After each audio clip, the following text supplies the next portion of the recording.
aktres na si Rufa Gutierrez, nagbigay ng update matapos kumpirmahing sasailalim sa ikalawang operasyon ang kanyang amang si Eddie Gutierrez.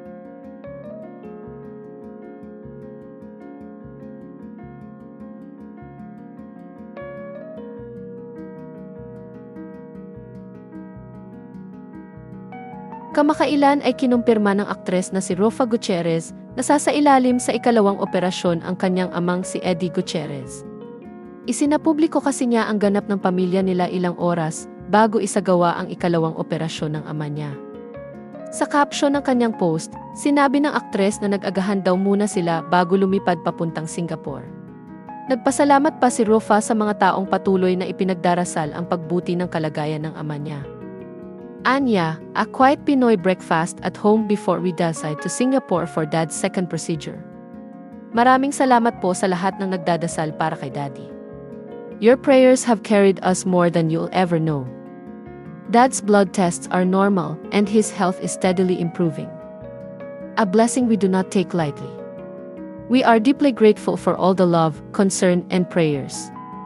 Miracles really do happen. All glory to God. Sa post niya sa Instagram stories ay sinabi ni Rufa na naging matagumpay ang ikalawang operasyon ng kanyang ama.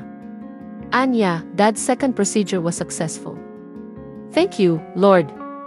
Matatanda ang ibinunyag ni Rufa sa kanyang Instagram noong nakaraang buwan na sasailalim sa isang medical procedure ang kanyang ama sa Singapore. Ipinost din niya sa kanyang Instagram account ang mga larawan kasama sina Raymond Gutierrez, Annabel Rama, at Eddie Gutierrez na nakaupo sa wheelchair. Sabi niya noong araw na iyon, "Please join us in prayer as our dad, Eddie Gutierrez, undergoes his first spinal procedure today in Singapore with Dr. Prem Pillay at the Neuro Spine and Pain Center, Mount Elizabeth Hospital. We humbly ask for prayers for a successful procedure, steady hands for the doctors, and complete healing for our dad. May everything go smoothly and unfold according to His perfect will." Nagpaabot naman si Rufa ng pasasalamat para sa mga magdarasal, sumusuporta, at tumitindig kasama nila sa gitna ng pinagdadaanan nila. Sa kasunod na post ay ibinahagi ng aktres na maging sila ng kanyang ina ay sumailalim na rin sa check-ups. Kasunod nito ay nagbigay siya ng update matapos sumailalim sa unang operasyon ang kanyang ama. Sabi niya noong araw na iyon, "Dad is already showing signs of improvement after yesterday's spine procedure, and the antibiotics are helping. Thank you, Lord."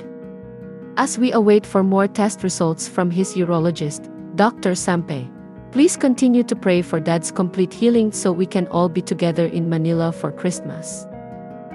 Sa kasunod na post ay nagbigay ulit ng update si Rufa tungkol sa kanyang ama. Sabi ng aktres noong araw na iyon, "It's been a week since Dad flew to Singapore with Mom and Mond for what we thought was a spinal procedure.